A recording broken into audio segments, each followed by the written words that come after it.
এই যে রমজান মাস সামনে আসে, দেখে নিয়েন বহু ব্যবসায়ী তাহাজ্জুদ পড়বে, তারাবিও পড়বে, মসজিদে গিয়ে ফটর ফটর করা শুরু করবে, লাইট নাই কেন, এসি নাই কেন, ফ্যান চলে না কেন, বড় বড় কথা। সারা বছর তো মসজিদ আসে নাই, তারাবি নামাজে আসবে।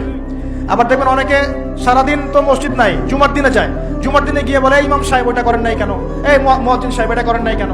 আছে না এমন লোক? এই শ্রেণীর মানুষ আছে দেখবেন, এরাই ফটর ফটর বেশি করে রমজান মাসে। রমজান মাসে দেখবেন নামাজে তারাবিও পড়বে, মাপেও কম দিবে। এরকম লোক আছে না? মাপে যারা কম দেয়, এই পাপের কারণে সমাজের মধ্যে দুর্ভিক্ষ নেমে আসে। আমাদের অর্থনৈতিক অবস্থা এমন জায়গায় দাঁড়িয়ে আছে না, দুর্ভিক্ষ যদি চলে আসে অবাক হওয়ার কিছু নাই। দুর্ভিক্ষ চলে আসলে আপনার অবাক হতে পারেন, আমি অবাক হব না। এমন একটা জায়গায় দাঁড়িয়ে আছে, এমন একটা জায়গায় দাঁড়িয়ে। এবং রমজান, এই রমজান মাসে এমনি তো দ্রব্যের দাম বেড়ে যায়, এবার যার কি হবে আল্লাহ ভালো জানে। আমার মনে হয়, আমার ভয় হয়, একদম নিম্নবিত্ত মানুষ যারা এবার রোজা রেখে ইফতার যখন করবে তখন হাত তুলে আল্লাহর কাছে বদদোয়া করা শুরু করবে।